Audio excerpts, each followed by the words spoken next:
চতুর্থ শ্রেণীর বিজ্ঞান। তো আজকে আমরা সমাধান করব হচ্ছে এই 25 পৃষ্ঠা। ঠিক আছে, তো 25 পৃষ্ঠার সবগুলো আজকে সমাধান করব। তো সর্বপ্রথম আমাদের আছে ডান বাম মিলকরণ। তো আমরা এটি সমাধান করব। আর বলে রাখি চ্যানেলটি সাবস্ক্রাইব করে দিতে, কারণ সাবস্ক্রাইব করলে আমি ভিডিও ছাড়লে সবার আগে তোমাদের ফোনেই যাবে। তো চলো ভিডিওটি শুরু করি। চ্যানেলটি সাবস্ক্রাইব করে দিও।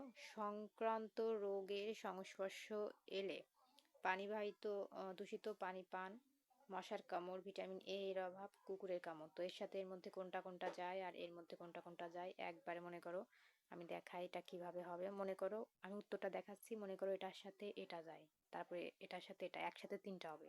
প্রথমটা, দ্বিতীয়টা, তৃতীয়টা, আবার এটার সাথে এটা, এটা একবারে তিনটা, এরকম। তবে এটাই উত্তর না, আমি আসল উত্তর দেখাচ্ছি। চলো উত্তরটি দেখে নেওয়া যাক। এই যে দেখো আমাদের উত্তর, আক্রান্ত রোগীর সংস্পর্শ, চোখ ওঠা, পিচুটি সহ লাল চোখ, দূষিত পানি পান, ডায়রিয়া, ঘন ঘন পাতলা পায়খানা, মশার কামড়, ম্যালেরিয়া, কাঁপুনি দিয়ে জ্বর। ঠিক আছে, এই তিনটা হবে, তোমরা বইয়ের সাথে মিলাই নাও। তারপরে দেখো আমাদের আছে ভিটামিন এ এর অভাবে রাতকানা, রাতে চোখে ভালো মতো না দেখা। ঠিক আছে, একবার এই তিনটা হবে। তারপরে কুকুরের কামড়, জলাতঙ্ক, পানি দেখে ভয় পাওয়া। ঠিক আছে, একবারে তিনটা হবে। তো এই ছিল কিন্তু আমাদের ডান বাম মিলকরণের সমাধান। তো দেখো আমাদের এই ডান বাম মিলকরণ কিন্তু কমপ্লিট। তারপরে কমপ্লিটের পরে এখন আমরা চলে যাব টিক চিহ্নে। তো আমাদের 2 নাম্বার আছে সঠিক উত্তরে টিক চিহ্ন দেই। একে বলেছি নিচের কোনটি সংক্রমণ রোগ, তাহলে সঠিক উত্তর হবে গ, ম্যালেরিয়া। 2 নাম্বার কোনটি স্বাস্থ্য রক্ষার জন্য দরকারি, তাহলে সঠিক উত্তর কি হবে, কোনটি স্বাস্থ্য রক্ষার জন্য দরকারি, সঠিক উত্তর হবে নিয়মিত ব্যায়াম করা। তারপরে এখানে বলেছে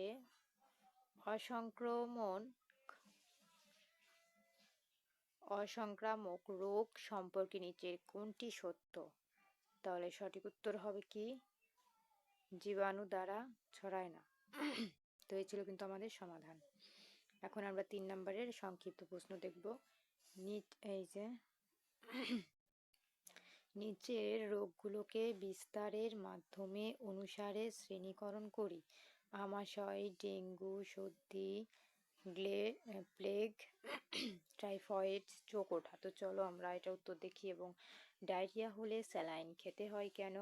অসংক্রামক রোগ প্রতিরোধের উপায়গুলো কি কি? তো চলো আমরা এর উত্তরগুলো দেখে নিই। এই যে দেখো আমাদের নাম্বারের উত্তর। এই যে নিচের রোগগুলোকে বিস্তারের মাধ্যমে অনুসরণ শ্রেণীকরণ করি। বায়ুবাহিত সর্দি, পানিবাহিত আমাশয়, টাইফয়েড, পানীয় পতঙ্গবাহী তো ডেঙ্গু, প্লেগ, ছোঁয়াচে রোগ, চোখ ওঠা। এখন দেখো আমাদের খ নাম্বারে আছে ডায়রিয়া হলে স্যালাইন খেতে হয় কেন? উত্তর, ডায়রিয়া হলে শরীর থেকে প্রচুর পরিমাণে পানি ও লবণ বের হয়ে যায়। এই পানির অভাব বা শূন্যতা পূরণের জন্যই ডায়রিয়া হলে স্যালাইন খেতে হয়। এখন দেখো আমাদের গ নাম্বার দেখব, অসংক্রামক রোগ প্রতিরোধের উপায়গুলো কি? উত্তর, অসংক্রামক রোগ প্রতিরোধের প্রধান উপায়গুলো হলো সুষম খাদ্য গ্রহণ করা, নিয়মিত পরিচর্যা করা, পর্যাপ্ত বিশ্রাম ও ঘুম নিশ্চিত করা এবং ধূমপান থেকে বিরত থাকা। এই ছিল কিন্তু আমাদের সমাধান। আমাদের এই সংক্ষিপ্ত প্রশ্ন সব কয়টি কমপ্লিট, ক থেকে গ। এখন বর্ণনামূলক প্রশ্ন আছে আমাদের ক থেকে গ পর্যন্ত। তো চলো আমরা এর উত্তরগুলো দেখে নিই।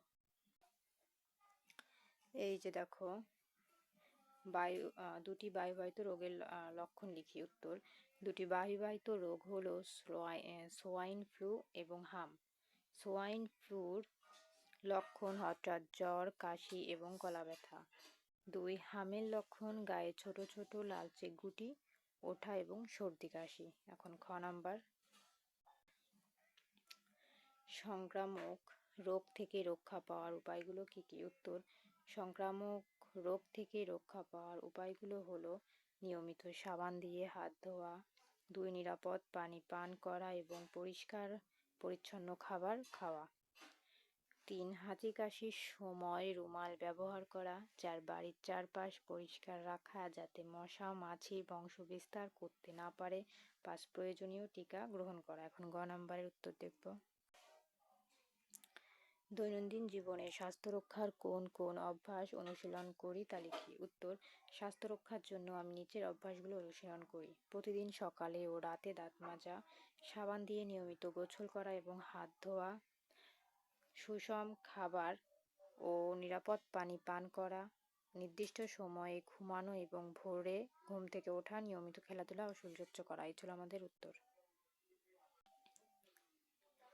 তো আমাদের কিন্তু এই 4 নম্বরের বর্ণনামূলক প্রশ্ন কমপ্লিট। তো পরবর্তীতে আছে তৃতীয় অধ্যায়। তো অধ্যায় 3 এর ভিডিও দেখার জন্য অবশ্যই সাবস্ক্রাইব মাই চ্যানেল।